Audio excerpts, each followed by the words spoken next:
What's up, you guys? How you feeling? Tired, stressed? What's up? What's up? Sleepy? Scared? Yeah, this is it. This is the last one. All right, so for tonight, I've got my phone on silent because there's some tweets that are just like blowing up, but like I'm all yours for the next hour. 41 days since the period 1 review. Wow. Terrifyingly chill. Are the replays of the last 2 crams already on Fiveable? Yes. Yeah, it took a while to download them because they were so long. So last night, but they're up. Then all of them should be up now, I think. Okay, so really, like, for tonight, I don't have anything planned for you. Tonight is all about you guys, just like, how can I help you in this last stretch? Do I have answer keys for my review sheets? Not really. For the key concept ones. The key concept ones I don't. There's some questions I don't know how to answer. If you send them to me, I can look of the questions you don't know. But I don't really have a sheet. All right, so the first question was, can you talk about what happened after the end of the Cold War? So the test is really, it can technically go up until, I think usually they say 10 years ago. But they're not really going to ask you questions past 9/11. And so really between the Cold War and 9/11 is a decade. So it's pretty much just, it's like a new world order. It's like war on terror. We're still sort of sorting out what it is now, right? We're sort of in the next era. So that's kind of the after the Cold War. Can you go over the proxy wars? Yeah. So basically, in terms of the proxy wars, it really is referring to 2 proxy wars, Korea and Vietnam. So because of mutually assured destruction, as soon as both sides have nukes, you can't throw a nuke at someone that has one too, because they're going to throw it back at you and Earth is over, right? So because of that, the US and the Soviet Union don't fight each other directly. Instead, they fight each other sort of through these proxy wars, right? So after the fall of China to communism, the concern is this domino effect, that China fell, and then that will topple over the rest of Southeast Asia and will keep spreading. And so the US will back the democratic sides, which in both wars is the South Korea, South Vietnam. And then in China and the Soviet Union will back the northern communist sides. And so that's pretty much the proxy wars. In terms of specifics about Korea, you can just know that it is kind of a stalemate. They the war starts, it's divided, and then it ends sort of at the exact same line. And that's where that line is today. It's the 38th parallel. Vietnam is a lot more complicated. Vietnam becomes independent from France in 1954 and then immediately falls into a civil war. So after 30 years of war, it's just kind of a mess. And the biggest thing about Vietnam is this guerrilla warfare, because they knew the land really well, and there's jungles. So that's really it for Vietnam. Let's see, period 3. Can you please go over the SAQ questions that talk about limitations? What do you mean, Alan? You mean limitations in terms of the SAQ questions that ask about, I'm honestly not sure. You have to be limits to the image or document. So maybe it's the document only works so far. So anytime you're asked about limitations, it's just how far can this argument go?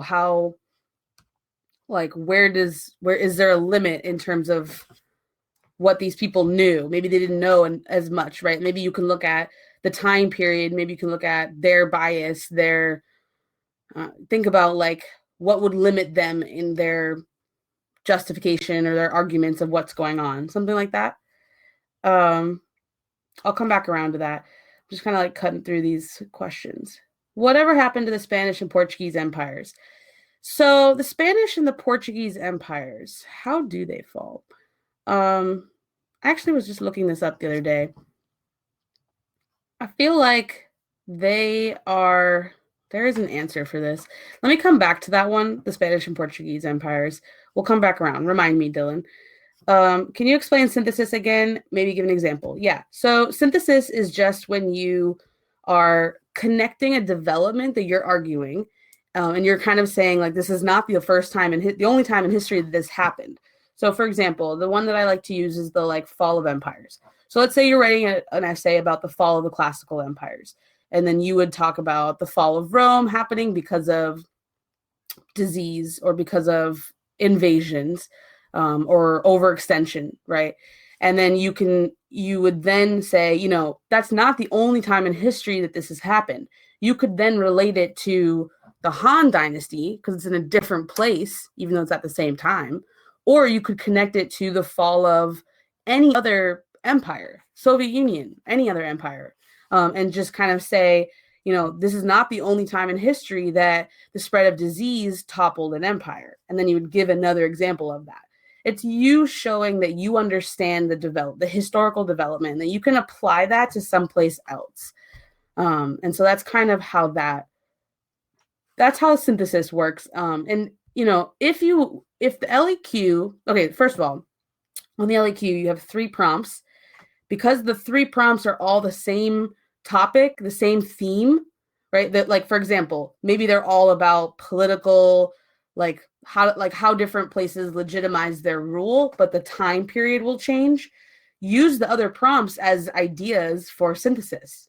You know, like you pick one, and then it's kind of telling you that these other 2 things were similar. So you could theoretically write an entire synthesis paragraph just connecting the other prompts, and that would work.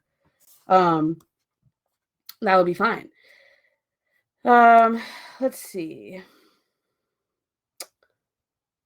So that's synthesis. Can you explain the fall of the Han? So the Han fall for the same reason that Rome falls. You have invasions by the like Xiongnu nomads. You have overextension, corruption, debts, all the same reasons that any of the other ones fall. Let's see. Anyone else have a lucky pen? Nice. Yeah, bring your lucky pen. What was the proxy war? There you go. So Vietnam, Korea are your 2 examples of proxy wars. Can you talk about the Iron Wall? So it's the Iron Curtain, and it's essentially, it's not a real thing. It's just like after World War II, Churchill had commented in a speech that the Iron Curtain has like descended on Europe.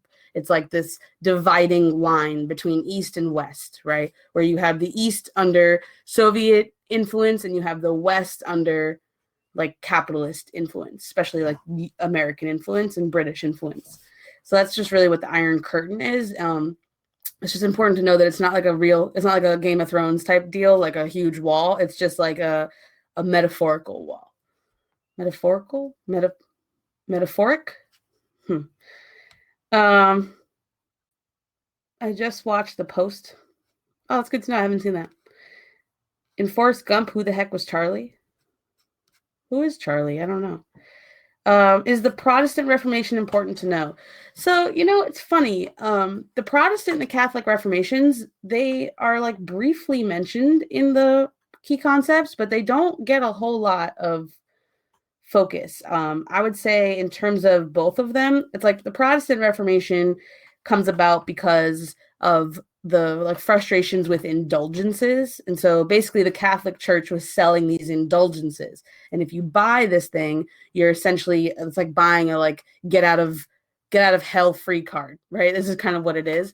And so the problem with that is like completely corrupt, right? Like I'm buying this thing to help me in my afterlife. Like, So the Protestants are kind of like, that's not a thing. And they're trying to take some power away from the church. And so in response to the Protestant Reformation, then you have the Catholic Reformation, which will do away with indulgences and will reform Catholicism in an effort to like keep it modern in the time, right? And so that people can still be Catholic. Let's see, what else we got? Latin American revolutions and Simón Bolívar. What about them? There was one. Can you clear up patriotism and nationalism? They sound too much like each other. Well, they are a lot like each other, because nationalism is essentially like a heightened like patriotism, right? Because you think that your country is the best. It's all about like everything you do is for the nation, right? And so I would say that patriotism, it just kind of depends on who you are, right? So if, like, think of it this way. Americans would call themselves patriotic, right? Patriotic tends to be the more like positive word. It's like good to be patriotic. Other people might call us nationalistic, right? It's sort of like that one kind of has a little bit of negative to it, right? Like we probably look at other people and say that's a nationalistic society. They're going to call themselves patriotic, though. It's kind of the only difference. Were the Greek and Roman empires concurrent? Some of it, the Republic, some of it was, not all of it. Yeah, it was. For the most part, it was. Let's see. Could you talk about the Bantu migrations? So the Bantu migrations, the Bantus are just an ethnic group in Africa. And so as they're moving, they kind of, so let's say, I'm trying to like, I need like I'm trying to make like Africa. Okay, here we go. Let's say this is Africa. The Bantus are sort of like here, and then they kind of like then travel all throughout the rest of South. They're moving south because the climate change. So the Saharan desert is really hard to live around, and so that's why they originally moved south. That was pretty good. That was a pretty good map, huh? And so the thing about the Bantus is that they, let's see, I'm trying to like keep up with all of this. The Bantus spread language. That's the biggest thing, is there's a lot of languages in Africa, and there are, many of them that connect to Bantu. So it's just like how the like Indo-European languages, right? The like Romance languages are connected. Bantu migrations connect a lot of African languages as well. That's pretty much everything to know about them. My watch makes a beep if I press anything. Should I bring it in, or will there be for sure a timer up? So in terms of like physical space of where you're taking the test, it really depends on your school. Like everyone has a different setup. Every school has a different setup. It depends on the classroom or where you're taking the test. So that's, I can't guarantee anything for that. Maybe bring a watch and I don't know, just put it away. If you don't touch it. I mean, it's hard to tell. Like with the SATs, I proctored those once and a kid's watch went off and I kicked him out. So you don't want that to be you. Just, I don't know, make your best call on that one. Yeah, as long as it isn't an Apple Watch. Exactly. Can you give me an example of contextualization? Yep. So it's just your previously on. Okay. So if we use the like fall of Rome again, if you're writing a whole essay about why Rome fell, you would want in your context to talk about what Rome was, right? Like you just sort of like give that right before it.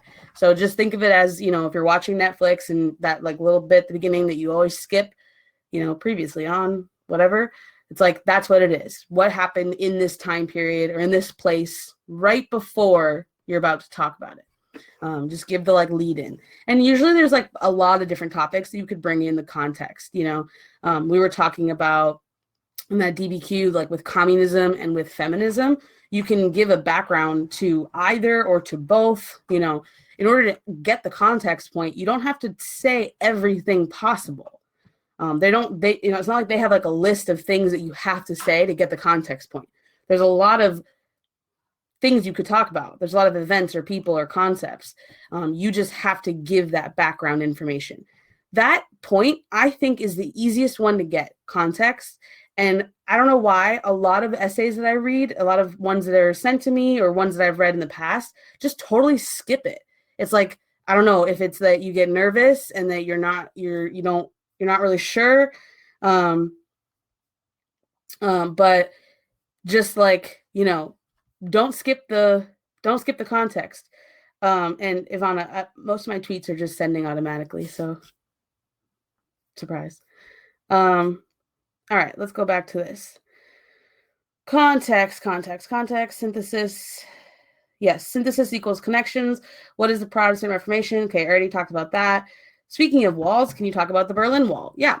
So the Berlin Wall was pretty much built like overnight. And what happened was that, so just to like explain Germany a little bit, after World War II, Germany was actually split into 4 sections called sectors.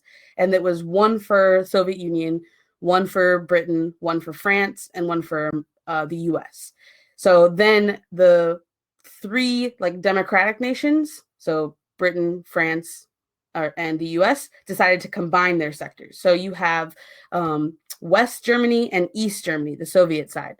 Berlin is located in East Germany, but because it's the capital, they split that as well, also into 4, and then they combined the 3, right? So and then you have East and West Germany, East and West Berlin. The wall, so that meant that wherever you lived, even before the wall, if you lived in East Berlin, you could theoretically walk over to West Berlin, and now you're in West Germany. And then you could take a plane, take a train, wherever, and be anywhere in the world. And so what was happening is what's called the brain drain. A lot of young intellectuals, in particular, were leaving because they didn't have a lot of opportunity in East Berlin. And so in an effort to keep people in, they built the wall pretty much overnight so that you couldn't just walk over to West Berlin and then be in West Germany. It was a whole process. But because they just like built it overnight, if you were like at a friend's house on the other side, that's where you are. That's it. So there was no like warning. And then the wall I think was put up in 62 or 61, and then doesn't come down until 89. And it's really built to keep people in. So who built the wall? Yeah, so the Soviets built the wall in East Germany. Is it important to know the dates? No. You could get a 5 without knowing any dates. Actually, like I had a conversation once with teachers. Maybe the most important date in all of world history that you should actually know is 1492. That's like, Columbus sailed the ocean blue. That's it. Otherwise, you can do fine and not know dates. You just need to know the order of events. So, like, you would need to know that, like, World War II happened, and then you have, afterwards, you have the Berlin Wall because of the split of East and West, something like that. Or know the order of events, but you don't need to know the dates. And it was France, Great Britain, and the US on one side, and the Soviet Union on the other side. Yeah, you can do just fine without the dates. The dates are evidence if you know them. If you're writing an essay, though, and you're like, I think I remember a date, I'm not sure, you can just say things like early 19th century, if you know that it was like kind of around then, or you could say like 1940s, and that would be fine. That would be just, you're right. The Berlin Wall was after World War II. Okay, so let me scroll back up. Let me get more of these questions.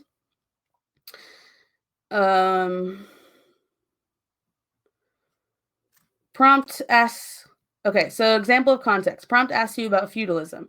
You could then talk about how the falling of Rome led to decentralization and thus the start of feudalism. Perfect, right? That's exactly how context works. Just like unroll the story a little bit. What happened right before?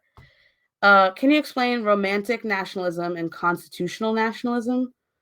I've never heard of romantic nationalism specifically called like that.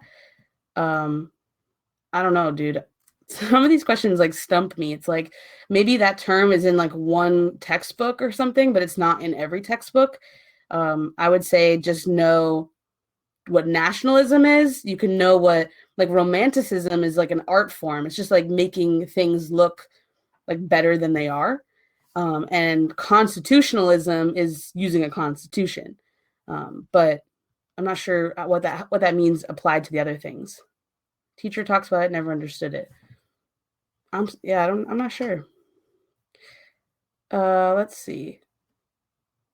So here's the good thing. If you guys ask me a question and I've never heard of it before, you probably don't need to know it for tomorrow. I'm not like the holder of all AP World things. There's plenty of information that I could learn better and be better about. But in terms of like passing the test tomorrow, you should be okay. Let's see. Can you explain deflation in Ming China with the silver trade? Deflation is just when, okay, you guys get me with these economic stuff. Inflation is when there's more money, so the value of the money goes down. Deflation, no, the value of the money goes up because there's not enough of it. There we go. Deflation is when the value of the money goes down because there's too much of it. So much silver was brought into China that the value of silver went down. Yeah. Who is Louverture? He was the leader of the Haitian Revolution, right? Toussaint Louverture. He was the person who like starts the slave revolt in Haiti. How much do you need to know about Robespierre and other French Revolution figures? You don't. It's literally like French Revolution was essentially taken out of the key concepts, which has totally pissed off a lot of teachers who are so Eurocentric and believe that you really can't study world history without the French Revolution. But like you can. And so you don't really need to know much about the French Revolution. Just know that it's Enlightenment ideas. It's the same stuff as the rest of the revolutions. And that it just kind of devolves into some chaos, and that's about it. Just, you don't need to know the specifics. I still don't understand synthesis. Okay, so synthesis is just one way that you can earn the complexity point. So the complexity point is on the DBQ and the LEQ. It's in both. And they give you a list of ways to earn it. So you can earn it through synthesis. You can earn it through like a counter argument, right? If they're saying what were the causes of the fall of Rome, you could then put a paragraph of the effects of the fall of Rome and write about feudalism. And that paragraph could get you the complexity point. If you get a question, though, that another time in history where something happened like that, then you can just do synthesis. It's just one way that you can earn that point. Let's see. What should we remember from the Franks? Skip them. You don't need to know them. They barely come up in anything. The Franks would be maybe a multiple choice question, like maybe. And I still think that would be a stretch. And in terms of the essays, you're not going to get a question that's fully about the Franks. That would be awful. That's just European history. Let's see. How much do we need to know about Napoleon? Again, not much. For Napoleon, you can just know that he comes at the end of the French Revolution, because he's sort of like the French Revolution. It's like it starts because of a essential, dictator, right, the king, and then it devolves into complete chaos, and then it ends with an emperor. So Napoleon just like fights the battles for independence, and then decides to make his own empire. All right, let me keep going. Swahili was Bantu and Arabic, right? Yes, I believe so. Can you explain all of the acronyms you know from period 6? Okay. IMF is the International Monetary Fund. It essentially like regulates currency. So when you go and exchange money, the IMF like is regulating what those exchange rates should be. NATO is the North Atlantic Treaty Organization, and I believe NATO is, what is NATO? Trade? NATO is the capitalist version of the Warsaw Pact, right? NAFTA is trade. NAFTA is North American Free Trade Association. The other one of like trade is CETO. That would be another one. If there's other ones, you can send them. I'm just kind of scrolling through, so you can keep sending questions. It's fine. Polynesian migration. So it's so funny. It's like Polynesia gets skipped over just for so much of AP World. There's basically two things to know about Polynesia. The first is migrations. You know, in terms of like the out of Africa, remember that whole map of like early human migrations? Polynesian ones happen much later.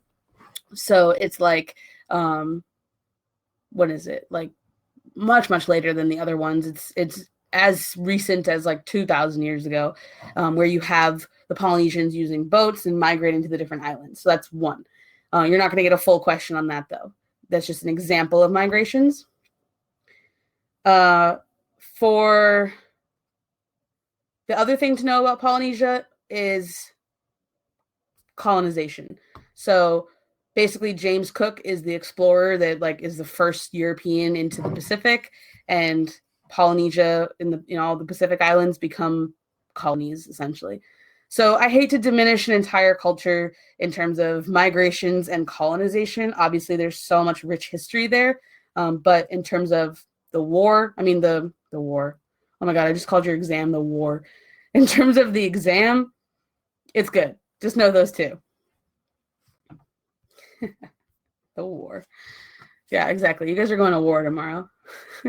Hopefully you come out alive. Okay. Where are we at now? Oh my God. I can't scroll up. Okay. Polynesia. Here we go. For the DBQ, can you explain the difference between contextualization and synthesis? So context is setting the stage, right? So think of it this way. If you were going to write the context of your life, you would talk about your parents, right? You would talk about your parents before you were born. If you were going to synthesize your life, you could synthesize something that's happened in your life to someone else in a different part of the world that maybe has experienced the same thing, right? Like you could talk, you've experienced so many things in your life, right? And maybe someone else in a different part of the world or in a totally different time period, someone in the 1700s experienced something similar to what you've experienced. And you would just be showing that, right? Like taking this exam, you guys aren't the first people to take this exam. Other people in the last, AP World's only been since 2002, but you could synthesize your experience in this class to other people's experience in this class or other people's experience in a class similar to this. But context is just like setting the stage for your existence, right? It's like, what world do you live in, essentially, right? Yeah, when I kicked the kid out of the SATs, he was not happy. Whatever. Random tip, wear layers that you can regulate the climate. Yeah, for sure. Because you don't, if you're cold or hot, that sucks to be able to take the test like that. So just wear layers. That's good. That's a really good tip. Okay. In terms of the genocides, so the genocides themselves are illustrative examples. So I'll just kind of like cut through a few of them.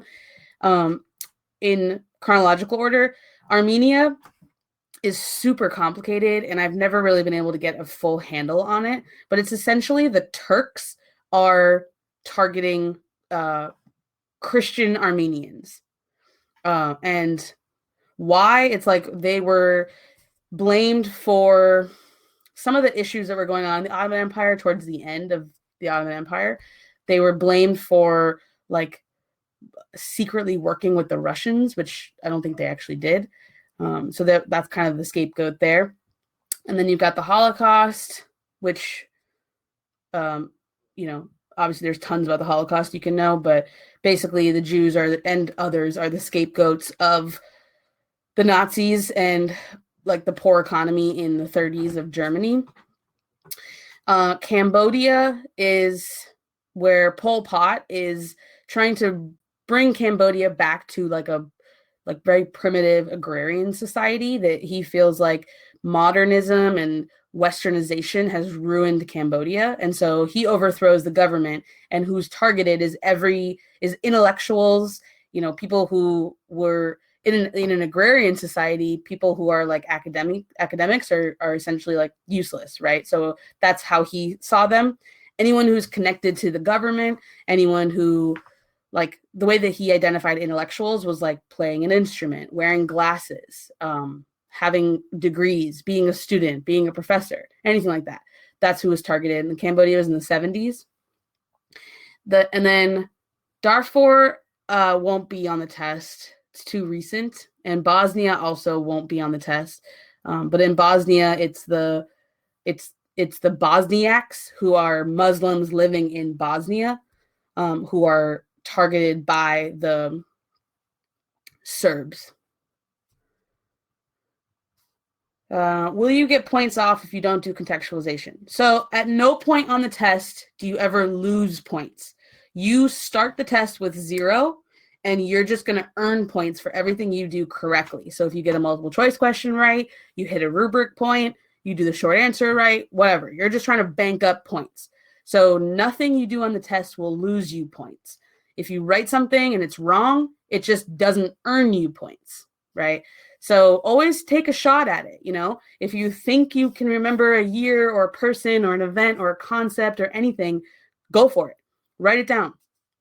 If you wrote something down and you're like, I don't think that's right, don't worry about crossing it out, because if you cross it out, it won't count. The reader is not allowed to. They can read it if they can read it, but they can't give you points for it, even if you were correct, if you cross it out. So it's not worth it for you to cross things out, because you should just let the reader decide if you're right or wrong, right? Like, you're not going to lose points by having something in there. So if it's there and it's right, it's a point. If it's there and it's not right, it's just nothing, right? So you don't, it's kind of nice. Like, you don't have any sort of like stress, no pressure to like lose points. Like, you're not going to do something wrong that's going to hurt you. You can only do things right that will help you. And if it's wrong, it's just doesn't, they just ignore it. Okay. The Crusades. Okay, so the Crusades were essentially like Christian, right? So it's like the Pope sending out these like crusaders to retake Jerusalem, essentially. There are several. I think only one of them is successful. And so it's just like, it's so funny. Like, even just a few years ago, I had a huge like battle with someone. There's a couple people in my world that are very conservative, and this one girl was spewing some, racist stuff. And she was talking about the Crusades being about Muslim aggression, which is just wrong. Like, it's totally like, it's the Christians trying to do that, to like battle up against Muslim expansion, right? But I don't know. But the Crusades is another thing that, like, it's not a big part of the exam. Like, they're not going to ask a full question on that. Can you explain the Triple Alliance and the Triple Entente? So in World War I, the central powers are Germany, Austria-Hungary, Ottoman, and Italy for part of it. And then the other side, that's the Triple Entente. The Triple Alliance is the Allies, I believe. And so that would be Britain, France, Serbia, and then eventually the US. And then Italy will jump over to them, and Russia. Those are the two sides. If you don't remember the two sides of the war, that's kind of extra. For the world wars, just really focus on the causes and the effects. Like, really know the main causes, right? Militarism, alliances, imperialism, nationalism. Those are the causes of both world wars. And that would be the thing to memorize. So classical liberalism is essentially, it's the idea that you should be able to have your own individual thoughts, not be forced to think how your like group feels or how anyone else thinks, that you can push back on things. It's like individualism. That's classical liberalism. Today, liberalism looks a little bit different, but that's the like basics of it, right? Is that you have the power to think however you want to think. On the essays, how do you get the complex understanding point? So that's what I've been talking about with synthesis, complexity point, synthesis or counter argument. Missions by Catholic Church to take back Jerusalem. Oh, okay, you're answering the Crusades. There you go, perfect. Fought Islamic forces, Crusades never won control of Jerusalem.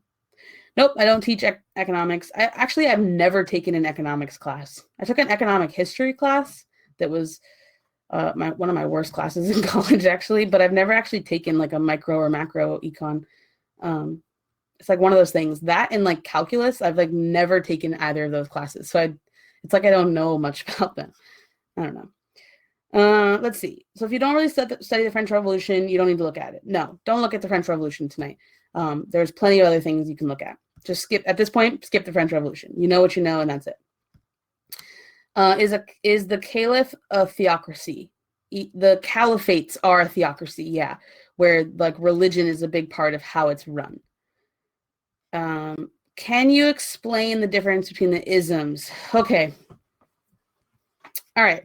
Communism. So here's the isms. Communism is really like a economic theory where it's more about like things being communal. It usually has a like dictator, a totalitarian regime, although it doesn't imply that. So Marxism would see like no classes. Communism is based off of Marxism and socialism. But in communism, the big thing is that it's like communal, right? It's like pooling together resources, pooling things together. So it's not about private wealth. Fascism is also totalitarian, authoritarian. It's very nationalistic. It's very xenophobic. Xenophobic is this like fear of foreigners, fear of others. So wherever you are, it's a fear of anyone else, right? So fear of like immigrants, that can be true for any country. But with fascism, there is private wealth. So people have their own systems. They can make their own money. They can keep their things. Socialism is kind of like communism, right? They're very similar. With socialism, though, it wouldn't include a dictator. It wouldn't include a totalitarian society. It's more about there being more equality and the government having a big role in helping people, essentially, would be socialist. There hasn't actually been a fully socialist society ever. The only like times we've come close is just like adopting progressive policies that are somewhat socialist, but not totally socialist. Communists would be very similar, but even all the communist things that have existed are not totally like Marxist. So we've never actually seen what a totally socialist society would look like. And then capitalism is that like you can make as much money as you can make, right? That you have the like right to work and to keep what you earn. And that's like the basis of America, right? It's like the entire like American dream is based off of that. That you can work hard and you can make money and you have all the opportunity in the world, right? And then nothing will ever hold you back. Obviously, that's not totally true. But how much do you need to know about the Haitian Revolution? Just know that it's a slave revolt. It's the same as all the other Atlantic revolutions. It's enlightenment, and it's the only successful slave revolt in history that leads to an independent nation. It also leads to complete destruction of the Haitian economy that we still see consequences for today. Full notes for all periods. That's cool. Can you go over World War I and World War II? Okay, so with World War I, the actual wars themselves, you don't need to know much about the war. Just know the buildup and then the aftermath. Then The only terms that I would say for World War I to know is trench warfare, is that you just have, they're using old tactics with new technologies. So, when you think about in movies in like older wars, when people are like running up against each other and fighting, like you can't do that with machine guns. But that's not a thing until they try, and then it's obviously doesn't work. So that's really just like World War I. And remember those main causes again, right? With World War II, it's a little bit different because it is sort of the like fascism and imperialism, like Imperial Japan, like totalitarianism versus democracy, right? So World War II is really an example of like a good versus evil, whereas World War I is not. It's much more complicated. And World War I causes World War II because of the Treaty of Versailles. The Treaty of Versailles just like pissed off Germany and didn't solve any of the problems, just made them worse. And so they like spiral into eventually World War II. Let's see. What is the WASTE acronym for revolutions? To be honest, I don't really remember. I remember it being really good. I'm trying to remember, but maybe like war. The T is probably taxes. I'm not sure. What was the Congress of Vienna? The Congress of Vienna was essentially like it like stabilized Europe in the mid-19th century by creating a balance of power that it lasts until actually, when is the Congress of Vienna? It's 18 I remember the year.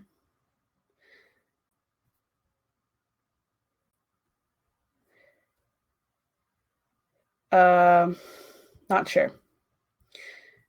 I can't remember the exact year. 1815. Yeah, there we go.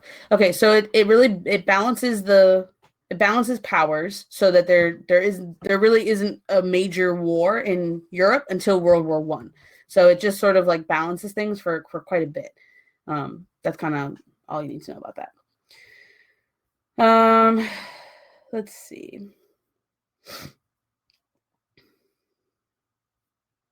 Where was I? Okay. War debts, absolutism. Yeah, all right, there you go. You guys got it. Secular means that they're not religious.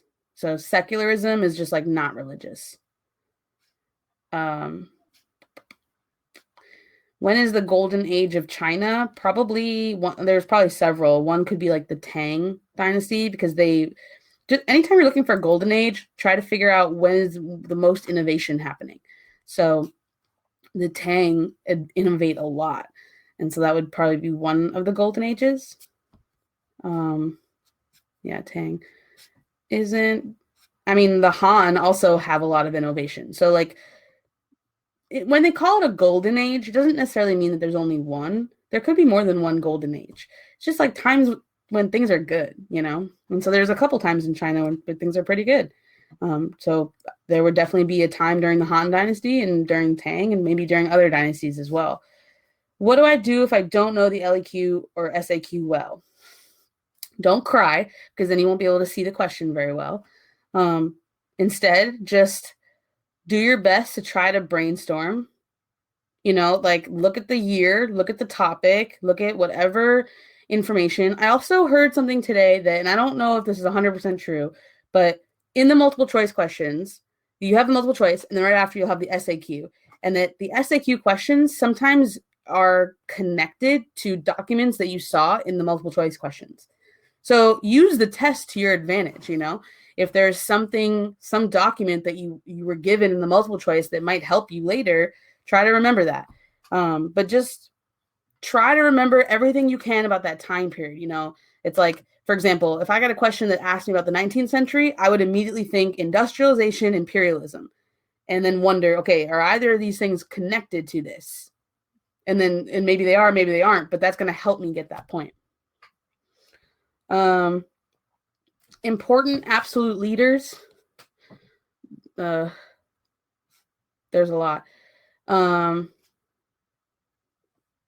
Like In Europe, Louis, yeah. I don't know. I'm gonna keep going. There's a bunch of questions here. Do you think there'd be a whole question on migrations? I think that migrations could be a great LEQ question, but not just about Polynesia or Bantu, right? Like migrations in general is something you can trace over time because it's always happening. And so if you kind of know just in general what's the general like trend of migrations, that's useful for you. And if you want to know more about like 19th century one, there's a whole key concept video about that I have on YouTube. What's the difference between the Triple Entente, Triple Alliance, and Allied Axis powers? Well, they're just the two different sides of the wars. So one side is on in World War One. It just depends on who they're aligned with. It's like asking what the difference is in the two sides of like West Side Story. Like they're just on opposite sides. Here we go. Okay, we got that. What religion did the Ottoman Empire follow? Islam. Can you go over the Aztecs and the Incas? So, unfortunately, the things to know about the Aztecs and the Incas are that they fall because of disease because of the Europeans. The Incas have like a pretty vast road system. The Aztecs are, I forget if they're decentralized or centralized. I think the Aztec leader was seen as a god. The Aztecs practiced human sacrifice. Yeah, that's kind of it. All right, we got Cambodia, Rwanda. How can we identify which historical thinking skill we need to use for the essay? So you know your 3 historical thinking skills. You know, you've got causation, change over time, and comparison. And so then it's just a matter of finding a word in the prompt that means one of those things. Like the word, if they're asking you about changes, there will be a word in there that means change, like transform, right? If they're asking you to compare, they're asking about differences, there'll be a word in there that means differences. So you got to find the word and find a word that means one of those things. And obviously there's a lot, you know, like look up on the thesaurus tonight. Synonyms for differences, synonyms for similarities, something like that. That might help you out. What are some good words to use in our LAQ and DBQ? It doesn't matter what words you use. Just use like key terms. Use words that you would find on like a Quizlet deck. Didn't America join World War I after Russia left? Yes. But like a month after Russia left. Are there any specific battles that we should remember? No. You really don't need to know battles. You know, there's obviously like important battles, but just don't worry about the battles. Does spelling count? No. As long as they know what you're trying to say, you know.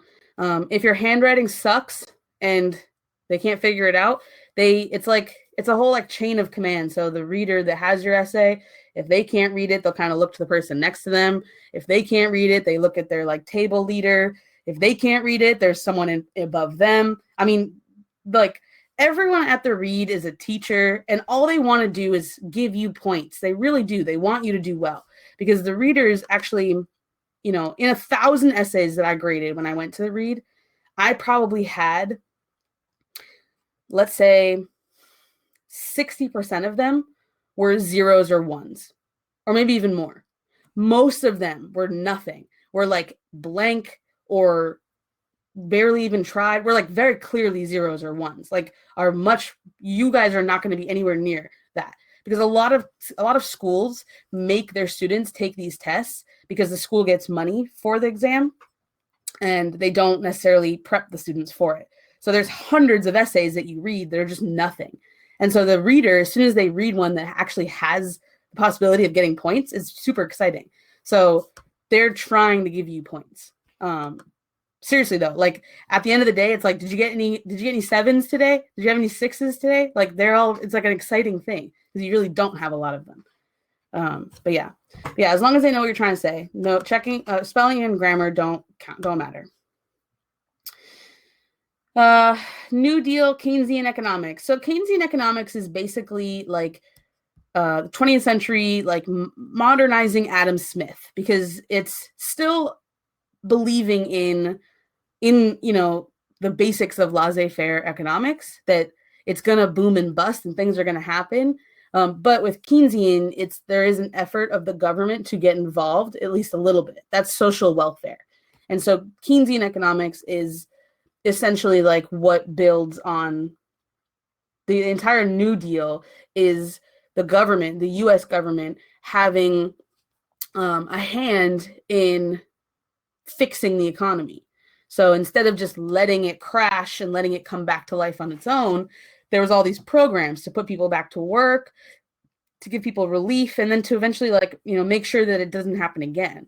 And so those things wouldn't have happened under like a fully laissez-faire government.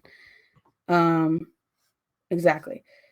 Could the Byzantine Empire be considered a theocratic autocracy? Yes. The Byzantine Empire could be considered theocratic because of Caesaropapism, right? You've got the ruler of the Byzantine Empire is the ruler of the church and of the state.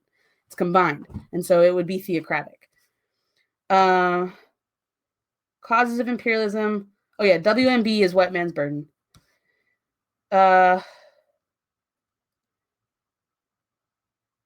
Wait, what? If you get to keep your money, I don't know what this whole tax thing is. This is how far behind I am in scrolling down. Feudalism is basically where it's very like decentralized, right? Everyone is tied to the land. So you have all these wealthy landowners and they own the land and then people work on the land. And in exchange, you live there, right? They keep you alive, kind of. So that's kind of what feudalism is. All right, let's see. Difference between dictatorship and totalitarian. Nothing. They're the same. A dictator is part of a totalitarian government because there is one person in charge of everything.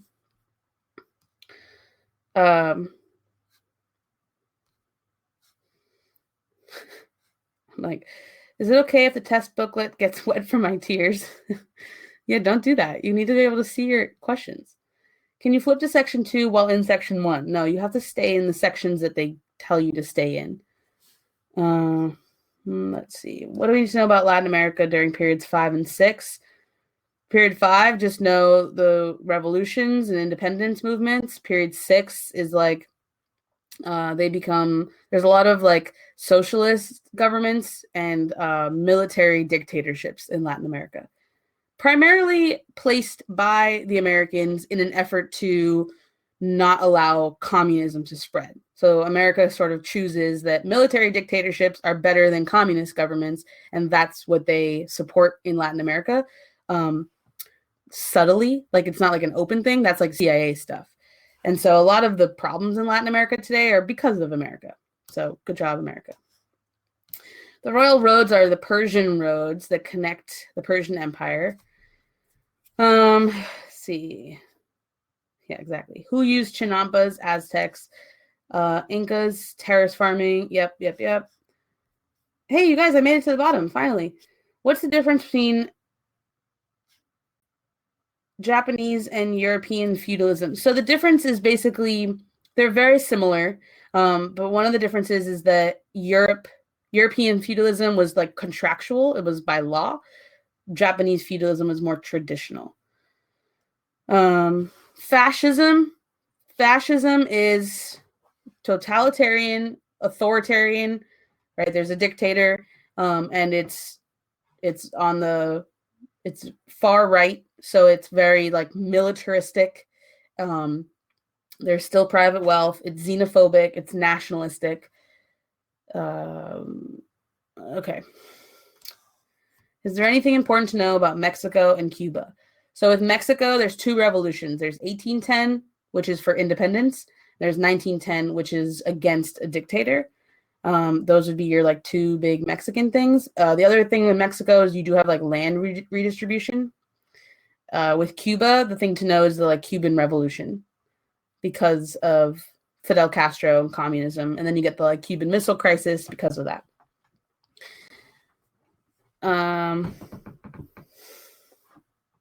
No, we're not going to go above an hour. Persia, if you pick any classical empire to not know about, it would be Persia. It's like It's just like not on the test that much. You have with Persia, it's just like another classical empire. There's Zoroastrian before they are Islamic. And there are those royal roads. That's kind of it. Why were the Italians going to Argentina? It's a good question. As far as I can tell, I think it has to do with, honestly, I'm not really sure of why. I feel like they do it because there's other people doing it, right? That's sort of like ethnic enclaves form. But I'm not really sure. Can I explain the Taiping and Boxer? So Boxer Rebellion would be the it's sort of the anti-Western. So what happens in China is that because China is industrialization in China, because of the way that China is essentially colonized, is that the Chinese government is going to make deals with the British, right? And so what that does is it makes for people to be really anti-government. And that's the Boxers. They're anti-Western, anti-Christian, just get out of our way, we're trying to do our thing. And that ends up being against the government because the government is perpetuating those things. Why was Liberia and Ethiopia never colonized? For Ethiopia, maybe it's because they're Christian. That could have been one reason, because they were already Christian by the time the Europeans got there. I'm not, I don't really know. For those two, they're kind of anomalies, right? They're exceptions to the norm. Does evaluate in an LEQ or DBQ mean positive or negative? So it means whatever it's asking. So if it said evaluate the extent to which blank changed over time, you have to just say how much it changed over time. So evaluate means how much is this different? How much is this the same? Am I going live tomorrow? No, tomorrow you're taking a test and then you're going to stop thinking about world history for quite a bit, What I am going to do, though, is the essays are released on Saturday. And so probably this Sunday, what I'll do is a live session that will, I'll go over the essays. So we can talk about, I'll have the actual essays. And so I can tell you what I would have written on them. I can hear what you would have written, what you wrote. We can just talk through them just as some closure to feel better about it.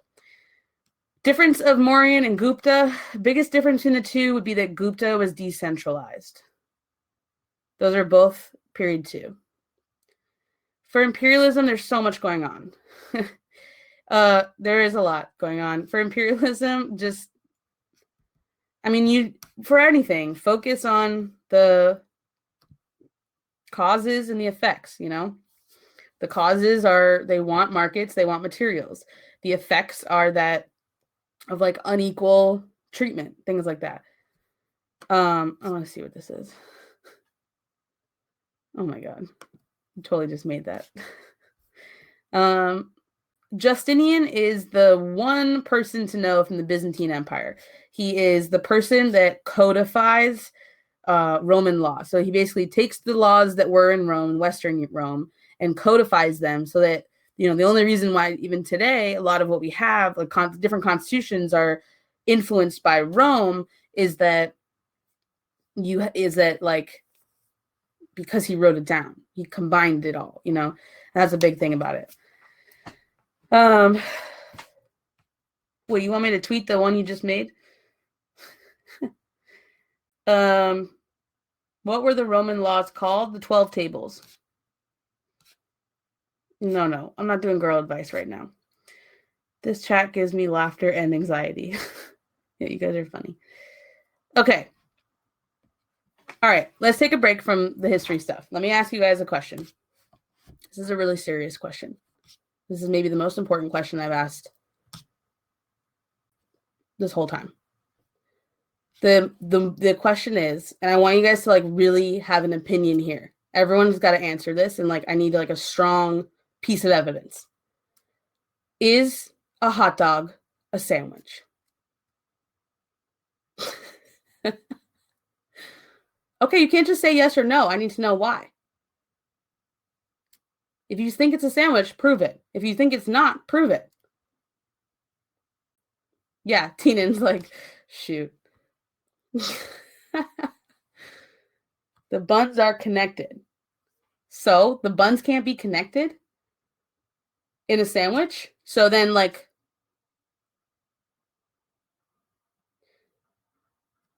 it's two pieces of bread, right? And so the buns are connected. So what about, like, if you buy a sandwich from Subway, those buns are connected. They just kind of cut open one side.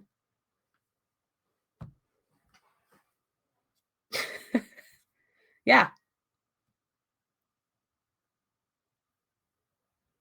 In a sandwich, it has to be two separate pieces of bread. Says who? Why wouldn't why I don't understand why a sandwich has to be two separate pieces of bread. A hot dog doesn't have anything but ketchup, mustard, onions. Yeah, exactly. Sandwich law says who? According to the documents and my knowledge of world history, a hot dog is a sandwich. In a sandwich, a filling is held together by a piece or multiple pieces of bread. Therefore, because it is a sausage product contained in a grain product or bun, it is a sandwich. Boom. Yeah, the reason why we're doing this is because y'all need to calm down. That's why. Because no matter what on the exam, like, it does, like, take a deep breath, There's all sorts of stuff in your brain. As soon as this is over, you should not stay up much later. You already know so much stuff.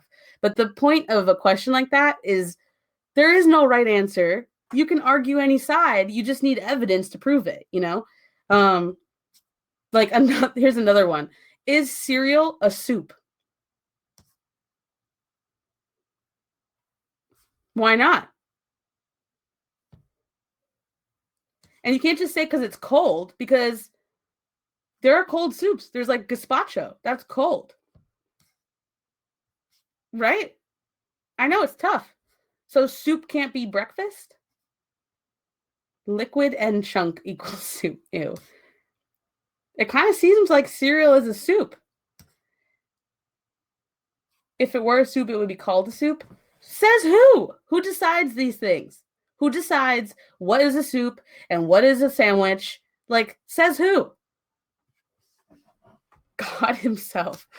Yes, I heard. Okay, so the Yanny and the Laurel thing, this is the weirdest thing. I can only hear Yanny.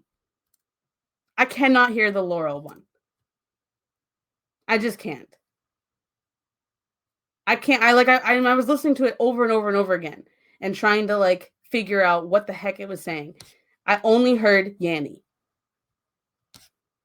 The guy who did that goes to your school? I don't even get it.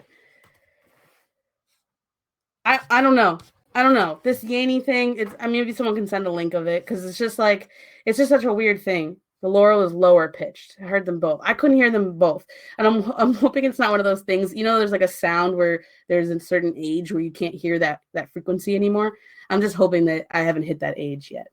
That it's like I can't hear the other side. Yeah, maybe because you're superhumans, you hear both. It's Laurel with higher frequencies mixed in.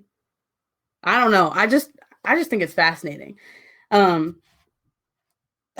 but that's, you know what I mean? There is when I was, like, even in high school, there was a ringtone that we used to download that used to be like a certain pitch that, like, adults couldn't hear. It was, like, too high pitched for them, but, like, kids could hear it. And, like, there are pitches that you can hear now that I can't hear. It's crazy. If you block out the low pitch, you hear Yanny. If you block out the higher pitches, it's Laurel. It's crazy, y'all. All right, so listen. You're gonna do great tomorrow. You're gonna be fine. That's funny, Dylan. You're not going to your goal is to just stay calm. You know, like no matter what happens, it's not the end of the world. You know, you don't feel like, you know, I put in all this time and effort. If I don't pass, it wasn't worth it. Don't feel like that, because you're still going to be taking AP classes. You know, this is probably your first exam, maybe your second exam. There's plenty more APs that will come your way. Even if you never pass an AP test, it doesn't matter. You know, like you still have so many things in your future that will make or break your future. This is not this isn't the moment. And even the money piece, like the money piece, this is all an experience, and all of it, studying for the test, sitting for and actually taking the exam, all of it is part of the experience. And so I get it that College Board is taking money from you and you feel like if you don't pass, it's not worth it. But that's not, you shouldn't think that way. You know, like there are going to be every standardized exam that you take from now on, you have to pay for. It's an entire industry. Every exam. You want to be a real estate agent, there's a test. When I became a teacher, I probably took 4 or 5 tests, and I had to pay for every single one of them. And like my friend didn't pass one of them because of like 1 point, and like she had to pay for it and take it again. So this is just kind of the game, you know? Yeah. So like, no matter what you want to do, like a lot of jobs have tests, you know, attached to them. If you want to be a doctor, you have a bunch of tests in your future. If you want to be a lawyer, there's a bunch of tests in your future. All of them. This is just the first of many. So take this as an experience, you know, like being able to sit down and take a test for 3 hours is a skill. And you are just getting better at those skills. You're going to get better and better at how to manage the stress, how to know all this information at once. You know, just like really try to wrap your head around that and know that tomorrow is not going to make or break your future. It's not. You're going to sit down, you're going to do your absolute best and try to remember everything you can. And then when you walk away from the test, just walk away from it. You know, feel like I got this, you know, I did it. It's over. You're going to feel awesome. You're going to feel this like relief because it's over. You don't have this thing hanging over you anymore. And then you're going to move forward, you know? Yeah, then the results will come in, but honestly, for a little while in the middle, you'll forget about them. I know it sounds like crazy, but you will, and you'll get your scores back, and you'll be excited, or you know, whatever. But like, it's done. The results will come back in like the first few days after the 4th of July. You guys are so cute. So like, thank you guys. Thank you for being awesome too. Fiveable has just been like something that's made my year too, right? This is everything. And actually there's a lot going on with Fiveable, and like as soon as, oh, that's funny. As soon as, yeah, so I'm definitely doing this next year. So you guys are going to be, you're in AP World. You're already members of Fiveable.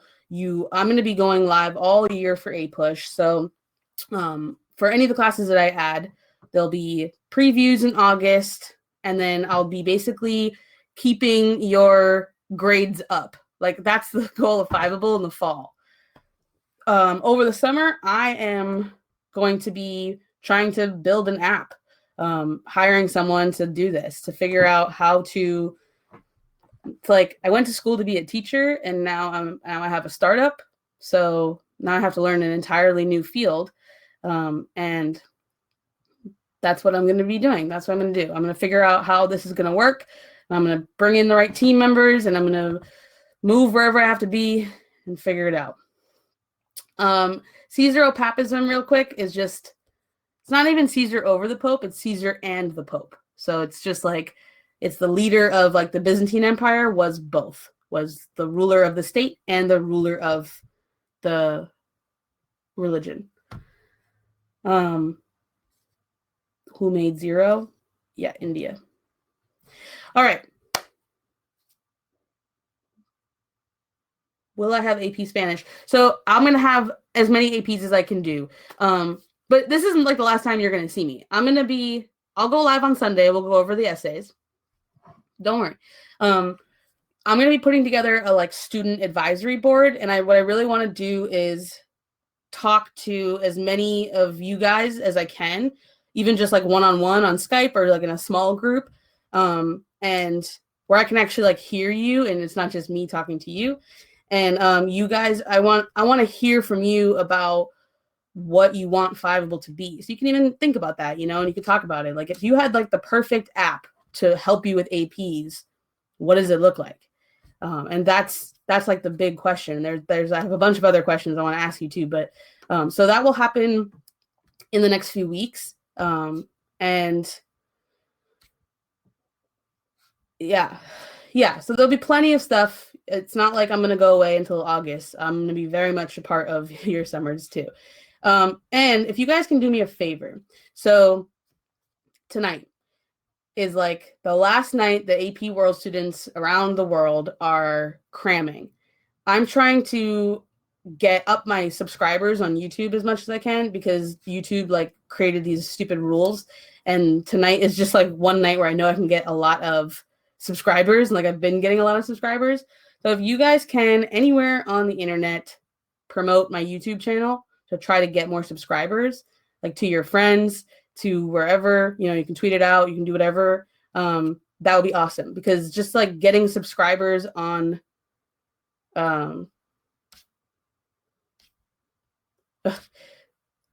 yeah, you guys, knowing someone in China taking the test is not going to help you out at all. They're taking a different test. Yeah, this is totally shameless promotion. I mean, it's just like, who's going to be watching my YouTube channel tomorrow? Nobody. But tonight, a lot will, and they can just click subscribe real quick. And I'm trying to get as many as I can tonight because of YouTube drawing these like weird rules. And so they like drew a line that if you have 1,000, you need 1,000 subscribers and 4,000 hours watched. And I'm going to hit the 4,000 hours watched, but I think I'm at 600 subscribers. So that's basically that. YouTube.com/high-level-history.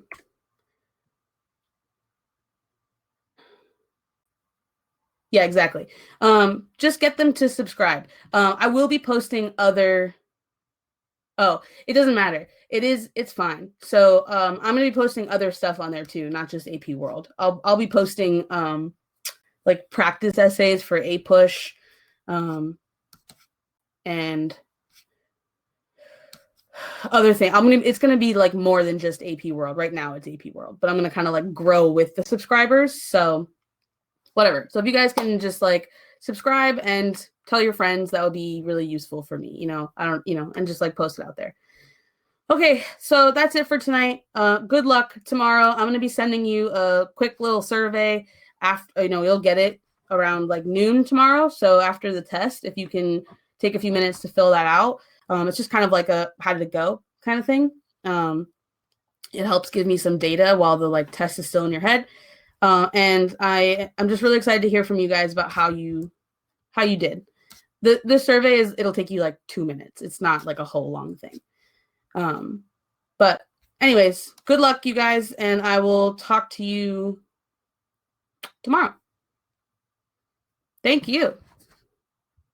You guys are funny. All right, I'm out. I'll see you on Sunday. We'll go over the essays, okay? But good luck. Get a good night's sleep. Don't study much more tonight, all right? Take a break. Go do something fun. Go watch some stupid show. They have all of Jersey Shore on Hulu. I've been watching that to like just not think about anything at night. So, pick the dumbest show you can find on Netflix, online, anywhere. Just like the dumbest show, and just watch that and just zone out into it. Yeah, do that. All right. See you later.